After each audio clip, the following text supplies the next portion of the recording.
This is now the 5 Minute Tarot for the 21st of March 2017, and today's card is the Nine of Pentacles, the Nine of Coins.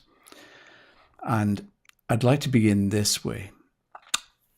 If you think back to when you were a teenager and you liked somebody and you wanted to ask them out, and let's say you had to phone them, right? So the making of the phone call isn't just picking up the phone and dialing the number and talking to the person, because there's an awful lot of stuff going on around it, because maybe you've got a certain amount of nervousness is involved in the phone call, and your expectation that you're going to be accepted or rejected. And if the person says yes, where are you going to go, and how is the relationship going to develop, and will it be satisfying and fulfilling, or is it going to be a problem, and are old things that went wrong in former relationships going to come in, and let's say you've had bad experiences in the past, is it going to happen again, right? So a simple thing like making a phone call can be really enormously complicated, and it's as if the phone call itself is the phone call, but there's a whole lot of stuff going on around it. It's as if the phone call is the center of its own little solar system, and you've got all these other bits and pieces that happen to some extent or happen a lot, and maybe they're going to be revitalized by the phone call or the response that you get.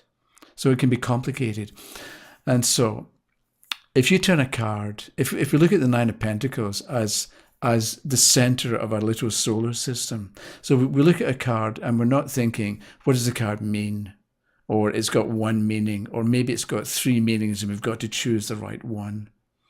If you look at a card as the center of a whole lot of related or unrelated conditions and circumstances and situations, then I think we do a better reading, because we're not. It's not static.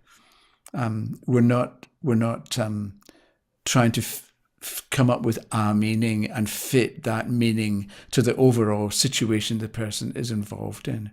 So with the Nine of Pentacles, if you look at it, we've got this person standing out in the country. There's a falcon on the arm, on the wrist rather, and then you've got the coins down below.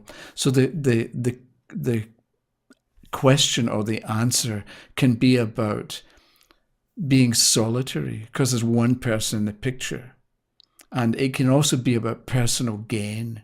So maybe you, with the question, you say to the person, what do you want to get out of this project that you're involved in? Or what do you want to get out of your plan? How do you want to benefit? How do you want to gain? Or maybe it has to do with ostentation, because the person looks quite well off in the picture and they've got the falcon that represents wealth, because you've got to be wealthy to afford to have falcons that you train.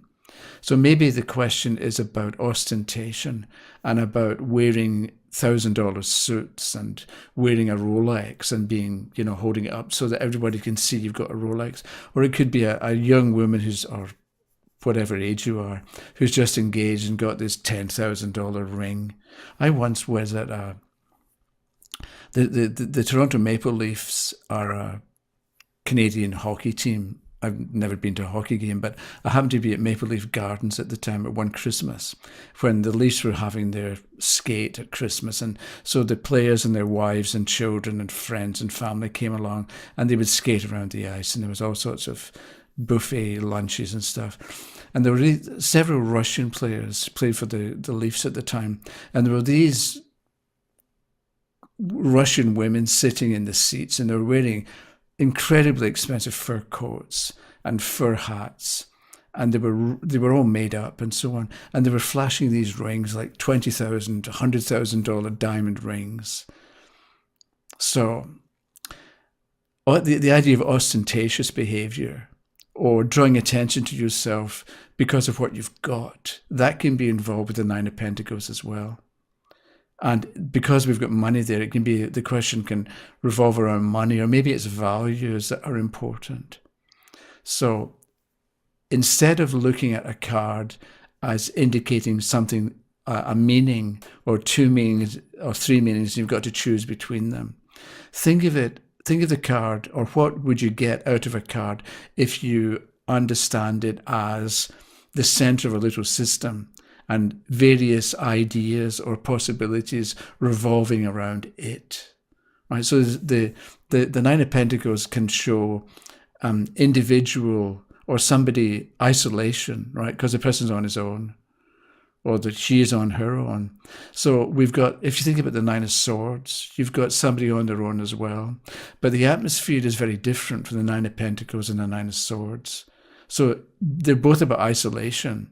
But in the Nine of Pentacles, isolation looks comfortable and pleasant. You may be lonely, but you're lonely in luxury. Whereas the Nine of Swords, there can be loneliness. You're isolated, but you're dealing with fear, let's say, or with difficulty. So again, there's isolation in both of them, but one is, I don't know if it's okay, one is more pleasant or less physically challenging, we might say, than one is less like that than the other. Because with the Nine of Swords, you can't help but think it's not comfortable. It can be unpleasant. It can be fearful. You can be fearful with the Nine of Swords. Not so much with the Nine of Pentacles. Although with the Nine of Pentacles, you can be fearful of losing all your money. As they say, $1 million is a million problems, as they say.